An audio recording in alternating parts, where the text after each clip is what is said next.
नया IBN 7 हौसला है। स्वागत है आपका। शुरू करते हैं तेज रफ्तार खबरों का सिलसिला सुपरफास्ट न्यूज में। दिल्ली विधानसभा के 2 दिन के विशेष सत्र का आज आखिरी दिन है। सत्र के पहले दिन हंगामे के बीच विधानसभा में उपराज्यपाल के अधिकारों को लेकर के केंद्र के नोटिफिकेशन के खिलाफ प्रस्ताव पेश किया गया था। प्रस्ताव पर आज फैसला किया जाएगा। प्रस्ताव पेश करते हुए दिल्ली के डिप्टी सीएम मनीष सिसोदिया ने कहा था कि गृह मंत्रालय का आदेश संविधान का उल्लंघन है। सिसोदिया ने केंद्र सरकार पर आरोप लगाते हुए कहा है कि दिल्ली सरकार भ्रष्टाचार रोकने के लिए जो कदम उठा रही है और जो कामकाज कर रही है उससे केंद्र सरकार नाराज है। दिल्ली विधानसभा में आम आदमी पार्टी के विधायक आदर्श शास्त्री ने प्रस्ताव पेश किया। उपराज्यपाल के खिलाफ महाभियोग को लेकर संविधान के सेक्शन 155 में बदलाव की मांग की गई। संविधान के सेक्शन 155 के मुताबिक राज्यपाल की नियुक्ति राष्ट्रपति के हाथों होनी चाहिए। विधायक आदर्श शास्त्री ने आरोप लगाया कि राज्यपाल के अधिकारों पर केंद्र सरकारों का नियंत्रण रहता है और इस पर तुरंत रोक लगाई जानी चाहिए। आदर्श शास्त्री ने ये भी कहा कि लोकतंत्र में विधानसभा का स्थान सबसे ऊपर रहना चाहिए। दिल्ली विधानसभा में राज्य के उप मुख्यमंत्री मनीष सिसोदिया सोते हुए नजर आए। मुख्यमंत्री अरविंद केजरीवाल उस वक्त सिसोदिया के ठीक बगल में ही बैठे थे और सदन की कार्रवाई भी चल रही थी, लेकिन इस सबसे बेपरवाह सिसोदिया आंखें बंद किए अपनी जगह पर बैठे रहे। सदन की कार्रवाई रिकॉर्ड कर रहा कैमरा काफी देर तक सिसोदिया की तरफ रहा, लेकिन वो सोते रहे। सिसोदिया के साथ ही पार्टी के कुछ विधायक भी ऊँघते हुए तस्वीरों में कैद हुए हैं। दिल्ली विधानसभा में मंगलवार को उस वक्त काफी हंगामा हुआ जब अलका लांबा ने केंद्र पर एलजी को रिश्वत देने का आरोप लगाया। इसके बाद बीजेपी विधायकों ने हंगामा शुरू कर दिया। स्पीकर ने बीजेपी के विधायक ओम प्रकाश शर्मा को मार्शल के जरिए बाहर करने का आदेश दिया। मार्शल बाकायदा ओपी शर्मा को अपने साथ बाहर लेकर निकलते दिखे। विधानसभा से बाहर निकाले गए बीजेपी विधायक ने स्पीकर पर पद के दुरुपयोग का आरोप लगाया। पिछले कई दिनों से जारी गतिरोध के बीच सीएम अरविंद केजरीवाल ने उपराज्यपाल नजीब जंग से मुलाकात की। केजरीवाल के साथ डिप्टी सीएम मनीष सिसोदिया भी एलजी से मुलाकात करने के लिए पहुंचे थे। केजरीवाल और नजीब जंग के बीच करीब 20 मिनट तक बातचीत हुई। सूत्रों के मुताबिक केजरीवाल एलजी से एंटी करप्शन ब्यूरो के कामकाज को लेकर बात करने आए थे। मुलाकात के बाद एलजी केजरीवाल और सिसोदिया को बाहर तक छोड़ने आए और उन्होंने सीएम केजरीवाल से हाथ मिलाकर उन्हें विदा किया।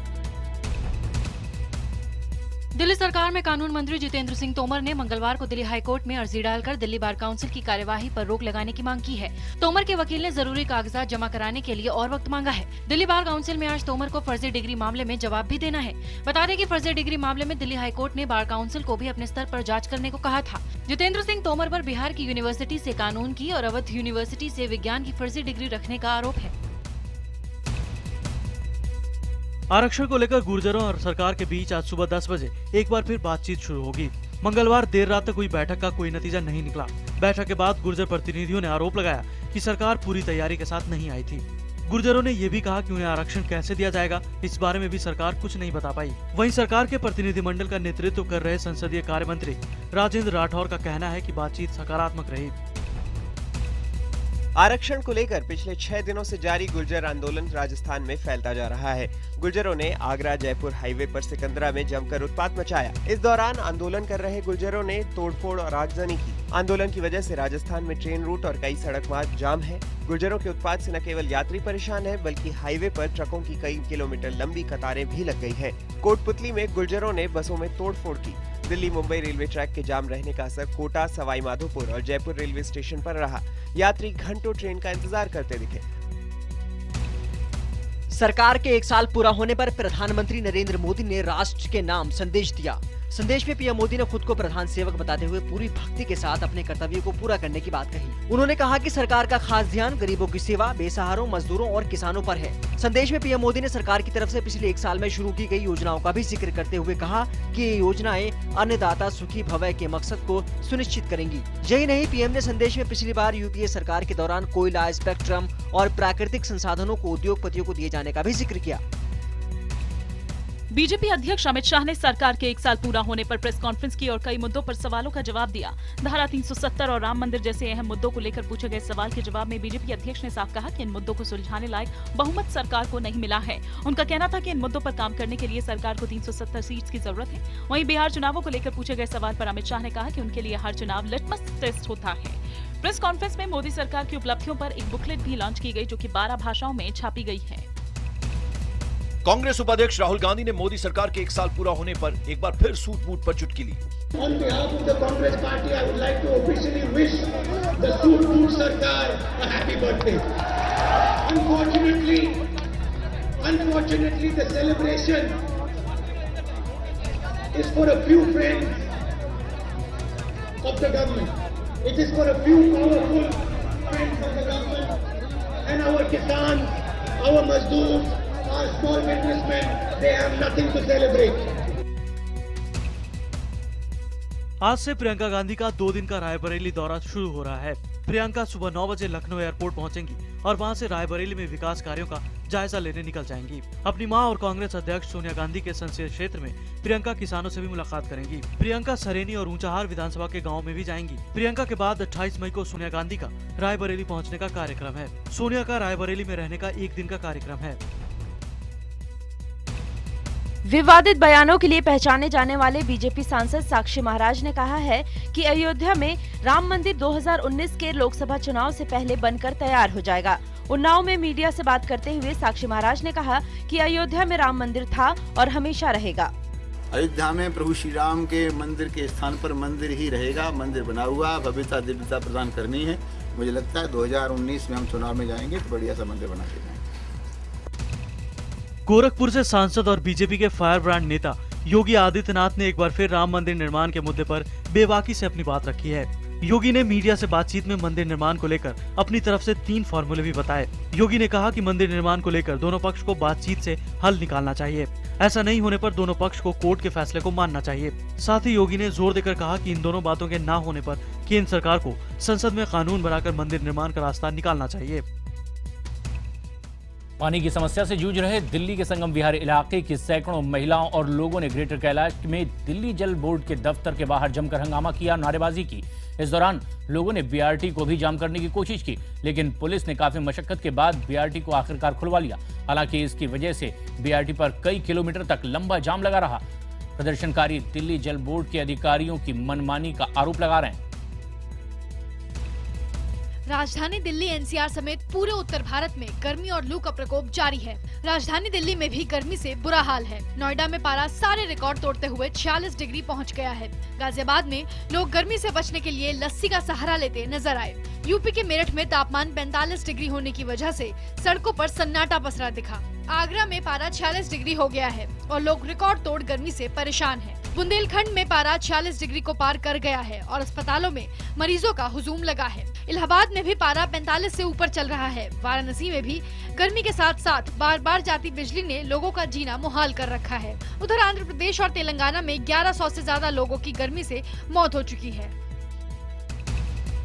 एक तरफ जहां पूरा देश गर्मी का प्रकोप झेल रहा है, वहीं जम्मू कश्मीर में सैलानी बर्फबारी का लुत्फ उठा रहे हैं। जम्मू कश्मीर राजौरी में जमकर बर्फबारी हुई है।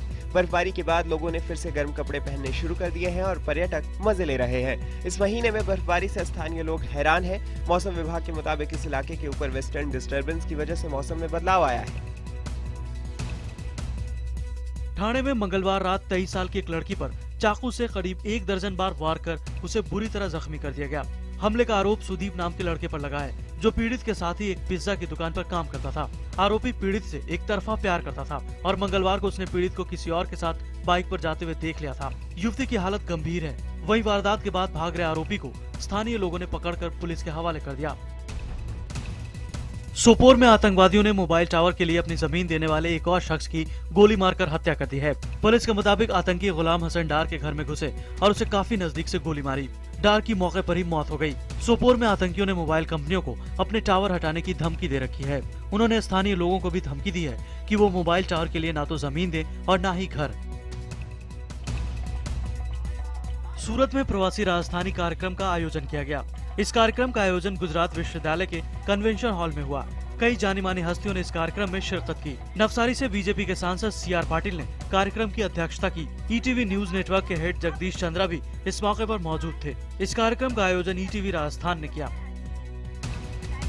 मुंबई में बच्चों के खेलने के लिए पार्क और पार्किंग की समस्याओं को ध्यान में रखकर रिलायंस और MMRDA ने जियो पार्क का निर्माण किया है। मुंबई के बीचों बीच BKC में बना ये जियो पार्क 37,000 स्क्वायर फीट में फैला है। इस गार्डन की कई खासियतें हैं। गार्डन में 2 बेसमेंट की पार्किंग है, जिसमें एक समय में एक साथ 2000 कारें पार्क हो सकती हैं। गार्डन में लगभग 200 से ज्यादा पेड़ लगाए गए हैं। पूरे गार्डन में सिंथेटिक टर्फ बिछाया गया है ताकि हर मौसम में बच्चे यहाँ पर खेल सके। गार्डन के किनारे लोगों के लिए आर्टिफिशियल जॉगिंग ट्रैक भी बनाया गया है।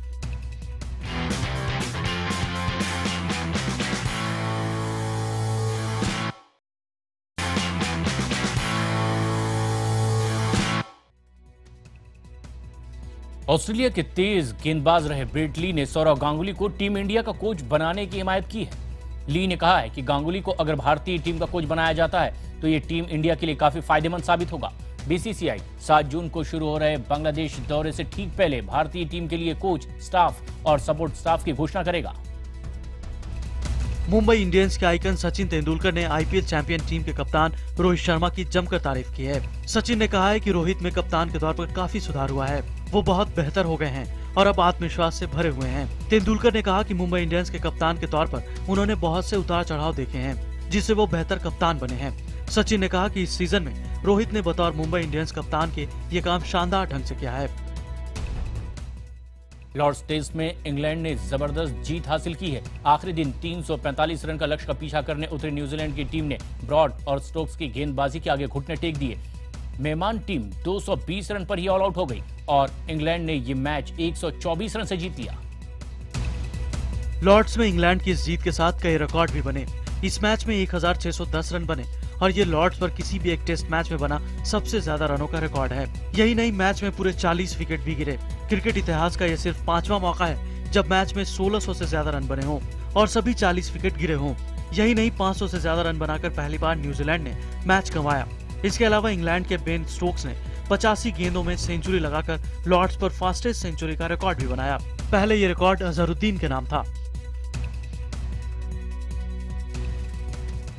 नेपाल में सरकार ने स्कूली बच्चों के अकेले सफर पर पाबंदी लगा दी है। सरकार ने ऐलान किया है कि एक जिले से दूसरे जिले में जाते समय स्कूली छात्र अपने माता पिता के साथ ही सफर करें।